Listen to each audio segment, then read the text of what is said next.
sou o Dr. Carlos Watanabe, sou médico urologista da Clínica Andros e sou especialista em uro-oncologia e estou aqui hoje com o meu amigo Dr. Edgar. Então, o Dr. Edgar Sarmento é um médico especialista também em uro-oncologia e na parte de andrologia. Então, dá um grande suporte para os nossos pacientes. É uma satisfação estar recebendo você aqui hoje, Edgar. Eu que fico muito feliz, agradeço muito por esse espaço, até porque as pessoas mal sabem o que é um andrologista. Elas mal ouviram falar sobre o que é o andrologista. Esse é um ponto importante da gente saber. Então, a andrologia é uma especialidade dentro da urologia, né? Exatamente. Então, a gente fala, vou no urologista, realmente, a gente avalia o trato geniturinário, tanto do homem quanto da mulher, da criança, do adulto, do idoso, mas a gente tem essa particularidade, a urologia é cheia de subespecialidades. Então, tem urologia feminina, urologia de disfunção da bexiga, urologia de câncer, que é a uro-oncologia, tem a urologia de cálculo no rim e tem a andrologia que cuida especificamente da saúde do homem, nessa Exatamente. parte também de reposição hormonal, de sexualidade e que é muito importante. E hoje a gente vai discutir justamente sobre isso, Maravilha. sobre esse aspecto onde que a uro-oncologia se cruza ali com a andrologia nesse cuidado. E é um tema frequente no nosso consultório, né, Edgar? Então o paciente vai ser submetido, tem o diagnóstico de câncer de próstata. E uma das preocupações é o que vai acontecer depois do tratamento. E a gente é uma preocupação muito grande porque existe uma série de lendas também, uma mística foi criada ao redor do tratamento das doenças da próstata e muitos pacientes chegam às vezes para fazer uma raspagem de próstata, uma enucleação com laser e dizem, doutor, vou ficar impotente, vou ficar incontinente e como é que vai ser, minha testosterona vai cair ou não? Então hoje a gente vai entrar especificamente nesse tópico relacionado às cirurgias de próstata e as consequências que podem ter para a saúde do homem e como é que o Edgar ajuda a gente nesse manejo do paciente, cuida do paciente, quais são os pontos específicos, vamos conferir agora. Maravilha.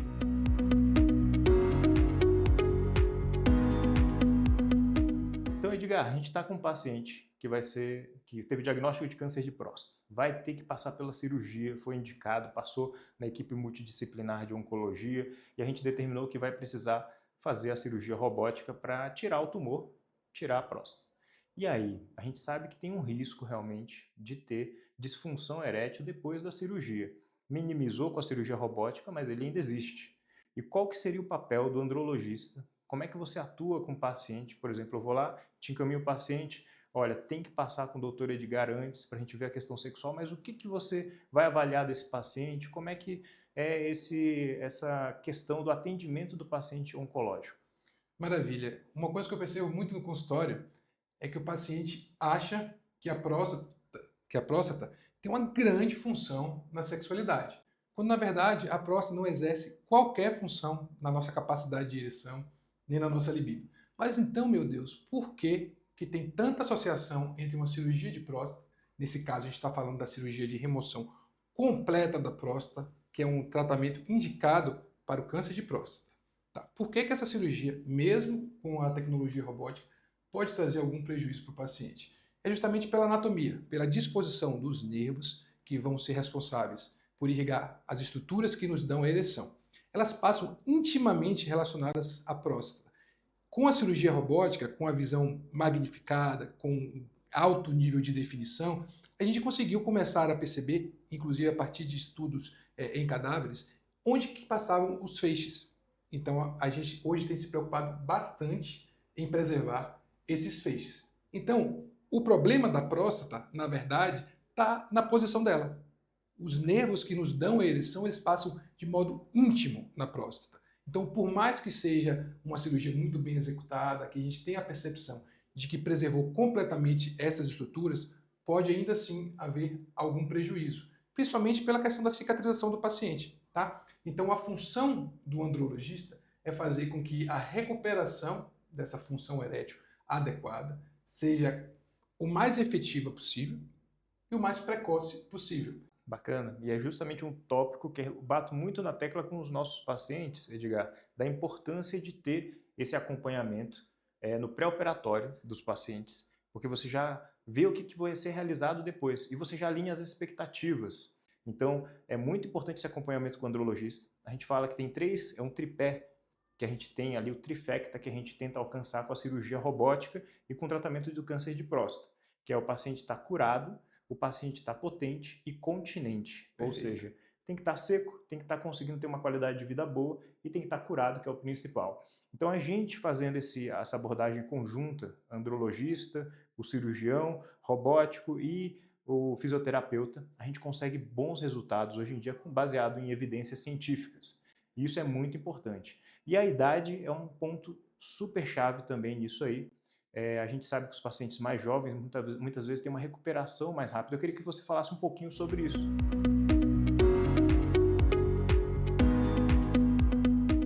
Maravilha. A gente observa que a cirurgia importa muito, né? Como que foi realizada a cirurgia, Correto? se o cirurgião teve a capacidade, se o tumor permitia que os nervos fossem preservados. Sim. Mas vamos considerar um cenário em que a cirurgia foi perfeita, que a Uhum. gente teve toda a preservação ali. Que fatores vão ser mais importantes para determinar se aquele paciente vai ter uma boa recuperação, se ela vai ser mais precoce ou não? O principal fator é como esse paciente chega. Se ele já tem algum grau de disfunção, principalmente se ela é psicogênica ou não, se é uma disfunção de origem orgânica, e a gente vê isso bastante no paciente diabético, no paciente obeso, no paciente tabagista. Porque presta atenção, diabetes e tabagismo, elas agredem praticamente o corpo inteiro. E quais os dois tipos de tecido mais sensíveis a essa agressão? Vasos e nervos. E o que é a ereção, senão um processo completamente dependente de vasos e nervos? Então, esses fatores de risco aí estão muito bem estabelecidos. Sobre a idade, tem paciente de 70 anos que dá um show de saúde em relação a paciente de 50 anos. De um modo geral, é claro que os pacientes mais idosos eles tendem mesmo a ter uma função erétil até prévia à cirurgia, um pouco mais debilitada, a ereção já não é mais como antigamente. E por que isso?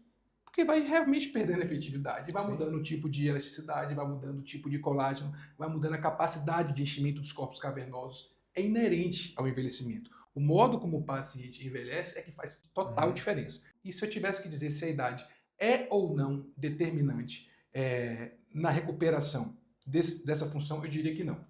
Isso é muito bacana, né? Porque justamente, o paciente chega no consultório e diz assim, doutor, eu estou aqui com mais de 35 anos, me disseram que a minha recuperação da função sexual vai ser muito ruim, então por isso eu não quero fazer cirurgia.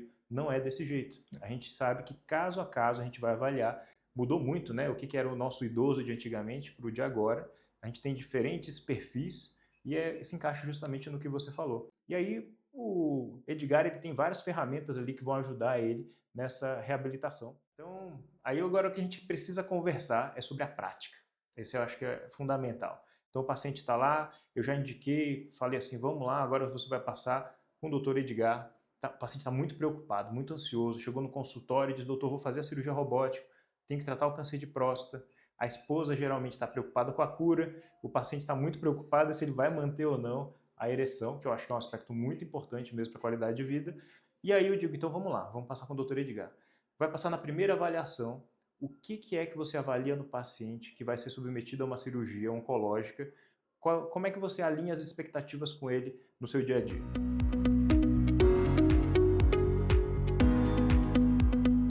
Maravilha. Dentro desse, eu não gosto da palavra protocolo, desse processo de reabilitação peniana, a gente tem 3 fases muito importantes e é preciso que a gente respeite as 3. Às vezes a primeira, que é a avaliação pré-operatória, por uma questão mais de logística, pode não ocorrer. Mas qual que é a relevância de a gente ter essa avaliação pré-operatória? Primeiro, conhecer o paciente, saber realmente como ele está, como ele era antes do diagnóstico do câncer de próstata, como ele está agora, porque é impossível ele não ter um baque, sempre tem, para a gente tentar perceber como que a gente vai ter que lidar com esse paciente. Não tem uma fórmula mágica, não. É meio que intuitivo, vai da sensibilidade do andrologista captar isso do paciente. Então, na avaliação pré-operatória, eu entendo quem é o meu paciente, coleto o histórico dele todo e colho as expectativas. Então, a abordagem psicológica do paciente, já preparando, fazendo entender realmente o que de fato está para acontecer e dizer que não é o fim. Essa lenda, esse mito, essa história de que, tipo, tirou a próstata, não serve mais para a questão sexual, isso já não existe. Pode acontecer? Pode, mas não é uma sentença. Então eu deixo o paciente bem ciente dos riscos e das possibilidades que ele tem. Ainda na consulta pré-operatória, o que é que eu faço? eu já digo ao paciente as coisas que a gente vai trabalhar e já dou para ele essas ferramentas. Então, a nossa ideia é já preparar o paciente para que ele não tenha essa perda, ou se tiver, que ela seja o menor possível. Então, isso tudo que eu falei até agora é a primeira fase, a avaliação pré-operatória. A segunda, na verdade, é uma avaliação pós-operatória precoce. O que é que eu falo? No dia que o senhor tirar a sonda, o senhor já marca consulta comigo. Quando souber da data da cirurgia, planeja ali 7 a 10 dias, que é geralmente o prazo que a gente Correto, retira a a gente tira a sonda, sonda. e já marca consulta comigo. Para quê? Para a gente não perder tempo, para a gente não deixar o paciente curtir um período de frustração por as coisas não estarem acontecendo. Porque calma, nos primeiros 3 meses é normal que pouca coisa aconteça, ou mesmo que nada aconteça. E isso não é fator preditivo para dizer que ele vai ter um desfecho ruim lá na frente. E a gente vai ter um acompanhamento frequente. E de quanto em quanto tempo eu vou ver o paciente? Depende da É resposta. muito individual, né? Então, Exato. esse eu acho que é também outro ponto chave do acompanhamento contigo, Edgar. Então, assim, tem paciente que de repente tem uma evolução muito boa. Sim. Esse paciente vai ter que pode passar mais tempo. Tem paciente que volta comigo e diz, doutor, passei com o doutor Edgar no pós-operatório, minha função erétil já está excelente e eu acho que já está bom. Eu digo, então tá bom. Aí você vai conversar com ele e vai planejar ali o acompanhamento, às vezes semestral ou mais tempo. É que nem jogador de futebol. Eu gosto de falar, sempre fazer essa analogia. Antigamente, o paciente rompia o jogador rompia o ligamento do joelho, acabava a carreira. Sim. Hoje em dia, como é que é? Às vezes rompe o ligamento, tem lesões, tem pessoas que têm predisposição a lesões, ela faz a cirurgia, volta a jogar em alta qualidade em um período de 2, 3 meses. Ainda ganhou a Copa, né? Ainda ganha a Copa. Você vê o Ronaldão, o fenômeno foi assim. Mas assim, importante é o quê? O papel da fisioterapia e o empenho de cada um naquela reabilitação. E esse processo de reabilitação peniana, ele é muito vasto. Sim. Eu diria que eles têm umas 10 etapas, que não necessariamente a gente precisa de todas para todo paciente. Por isso que é realmente individualizado. Mas é importante que o paciente tenha resultado. Sim. O cara não quer esperar um ano sem conseguir ter relação. Então eu sou um pouco mais precoce, um pouco mais agressivo nesse aspecto. Eu vou observando ali paulatinamente o paciente, que eu vejo que ele não está tendo muita resposta. Eu já dou um pulo maior, passo para a injeção. Aí ele vê a coisa acontecendo e fala, meu Deus, tô tendo ereção de novo. Sim. Aquilo motiva o cara de um jeito. Com Você certeza. não tem noção, porque ele achava que tinha sido cortado, ou invalidado. Aí de repente vem uma ereção que às vezes até é melhor do que antes, ele fala, eu quero isso. E aí ele volta a ter relação. Não deu certo absolutamente nada, aí vem o último passo, que é o implante de prótese peniana. Tá? Que é uma excelente opção para quem não tem mais opção. Então, assim, o fim da linha é algo muito resolutivo e é um espetáculo para quem não deu certo com as outras etapas. Então, é um processo bem amplo, com muitas coisas para se fazer e não necessariamente a gente precisa de todas elas. Tá certo. Então, isso aí, Edgar, essa jornada do paciente até conseguir ter a ereção, ela não necessariamente precisa ser longa. Então, eu acho que isso que você falou é impressionante. No dia a dia, é o que eu vejo. Então, tem pacientes que estão muito preocupados com essa questão da reabilitação peniana, passam contigo, vão lá, fazem a injeção intracavernosa. Então, até ajuda a lidar com essa ansiedade deles, enquanto você vai lidando com outras terapias até ele conseguir se sentir confiante de novo. Eu acho que a palavra é confiança. Né? Reabilitação sexual é confiança. Então, você tem que confiar no médico que está te acompanhando, tem que confiar na equipe, tem que confiar nos tratamentos que está fazendo.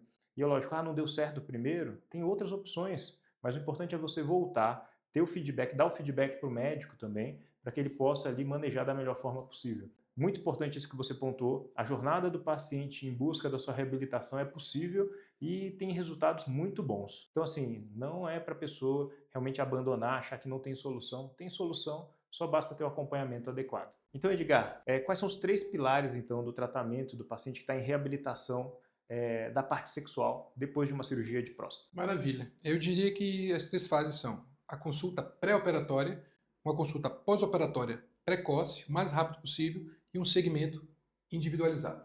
Correto. Então fica bem fácil, a gente lembra aí dessas 3 questões, lembra que tem o trifecta, que são nossos objetivos da cirurgia, quando a gente vai tratar o paciente com câncer de próstata. Então o trifecta é aquela questão da cura, que é a nossa prioridade, continência urinária, que o paciente permaneça seco, segurando o xixi de forma adequada, e a terceira questão é a reabilitação sexual. Muito bem, pessoal, então agora, Edgar, agora a gente vai para a parte polêmica da nossa conversa. Reposição hormonal. A terapia de reposição hormonal para o paciente, para o homem, ela tem aumento de risco para a incidência de câncer de próstata E a segunda questão, fui submetido a uma cirurgia para tratar câncer de próstata. É seguro fazer reposição hormonal depois? Sim ou não? E aí a gente vai ver a resposta.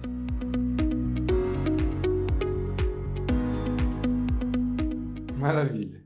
O primeiro ponto é a gente definir reposição. Mas eu gosto de dividir o uso da testosterona em 3 setores. O uso, né, adequado, que é a reposição. A gente está dando algo que está faltando. Correto. Essa é a reposição. Ah, mas não estava faltando testosterona. Então, meu amigo, não é reposição. Você chama de outra coisa. O mau uso, que é quando é indicado, quando o paciente não precisa. E o abuso, que é o que a gente vê muito forte no ambiente de academia, do fisiculturismo, que é aí onde mora o maior perigo relacionado a efeitos colaterais e sequelas e eventos, enfim. Reposição de testosterona causa câncer de próstata? Não. Não causa. Nem no cenário da reposição, nem no cenário do abuso. Tá? O que não significa dizer que não tem uma série de outras possíveis complicações. Então, se você tiver que pegar só um recorte, só uma frasezinha, reposição de testosterona não aumenta o risco de câncer de próstata. Ponto. Não entendeu nada? É só isso que você precisa gravar. Isso é de modo categórico. A gente já tem evidência suficiente para ficar muito tranquilo quanto a este aspecto. O uso da testosterona no câncer de próstata, aí já é um outro cenário, onde os nossos estudos, o nosso grau de evidência já é muito mais frágil. Embora a gente já tenha uma gama de estudos trabalhando isso, apontando algum grau de segurança em vários cenários, a gente não tem ainda estudos robustos ratificando a reposição de testosterona em determinados cenários do câncer de próstata. E aí, já respondendo a segunda pergunta sobre o uso da testosterona no paciente com câncer de próstata, a gente precisa entender quem é aquele paciente. Né? A gente precisa entender qual o tipo do tumor, qual a possibilidade de ele trazer problemas para o paciente na frente, qual o risco daquele tumor. Então, no cenário do tumor de baixo risco, a gente já tem estudos mostrando segurança em repor a testosterona, seja no cenário do paciente que foi tratado para o câncer de próstata, né, seja por braquiterapia, radioterapia ou cirurgia, claro, se a gente documenta que há uma estabilidade depois do PSA, que realmente não ficou margem positiva, que não era um tumor que tinha algum alcance extraprostático. E também no cenário da vigilância ativa, que é quando a gente tem um tumor com características brandas, que a gente infere que esse tumor não vai dar problema no paciente. Sim. Então a gente evita o tratamento, seja cirúrgico, radioterápico, enfim, e observa esse paciente. Nesse cenário também, a gente já tem alguns estudos, embora não tão robustos quanto os que negaram a associação da reposição com o surgimento do câncer de próstata, endossando, embasando que a gente faça, sim, a reposição de testosterona no cenário também da vigilância ativa. Mas aquela coisa, né? Cada caso é um caso. Exato. E por a gente não haver um consenso de literatura, por as sociedades ainda estarem querendo uma maior segurança, um nível de evidência máximo, as recomendações ainda são um pouco frágeis. Então é aquela coisa de você sentir o paciente. O guideline é importante. Ele nos guia, tá? Ele orienta a nossa conduta. Mas de modo algum ele deve determinar o que você vai fazer. Ratifico, a gente está falando de reposição. Tá? Um paciente que tem hipogonadismo. Exatamente. Acho que isso é bem importante pontuar, né, Edgar? Então, esse é o nosso cenário de estudo. Exatamente. Então é o paciente, por exemplo, ele vai lá, ele tem um problema, tem um déficit de testosterona, é aquele paciente que precisa da testosterona realmente porque ele está tendo sintomas, ele está tendo alterações. E aí nesse cenário é que o Edgar ele está pontuando isso. Eu acho que vale a pena a gente reforçar, porque às vezes fica, reposição de testosterona não faz mal para o paciente que tem aí o diagnóstico ou está com medo de ter, na verdade, o câncer de próstata. Então eu estou um paciente normal, paciente que está hipogonádico, está tomando terapia de reposição hormonal, esse paciente vai se beneficiar da terapia. E ele não vai ter uma incidência maior de câncer de próstata. Acho que isso é um ponto-chave que a gente tem que discutir aqui. Sim. E a outra questão é, mesmo aquele paciente que está abusando, não está fazendo terapia de reposição, mas ele está abusando do uso de testosterona às vezes sem orientação médica, às vezes ele está lá conseguindo de formas ilícitas a testosterona. Esse paciente também ele não vai ter um risco aumentado de câncer de próstata. Ele vai ter um monte de riscos de outras coisas, mas não de câncer de próstata, baseado nos estudos que o Edgar citou. Realmente isso é uma evidência crescente, então a gente tem mais segurança para fazer. Esses pontos eu acho que é bom a gente ressaltar. Eu acho que você pontuou muito bem. Terapia de reposição hormonal não aumenta o risco de câncer de próstata, mas é lógico que ela tem que ser muito bem acompanhada de perto por um profissional que tenha consciência. Foi um tema espinhoso aqui que a gente conversou. Com certeza o Edgar não se sente à vontade conversando sobre isso, porque é muito fácil para a gente. Então, a gente, né, Edgar, a resposta simples é o seguinte: o paciente está com hipogonadismo, tem indicação de terapia de reposição hormonal, está com câncer de próstata, é muito mais fácil para a gente dizer assim, não, para tudo, não faz nada, e pronto, vamos seguir no tratamento oncológico. Para mim é muito mais cômodo fazer isso. Sim. Mas eu acho que é fundamental a gente ter essa discussão, porque não é essa a realidade que a gente está tendo hoje em dia. Exatamente. Então nossos pacientes eles estão chegando cada vez mais aqui procurando qualidade de vida e a gente tem que tocar nesses assuntos para a gente poder ter boas discussões e boa informação. Então, por isso que é importante a gente ter essa discussão. É um tema polêmico. O Edgar está aqui, é meu convite para a gente poder discutir isso. Eu sei que é um tema complicado.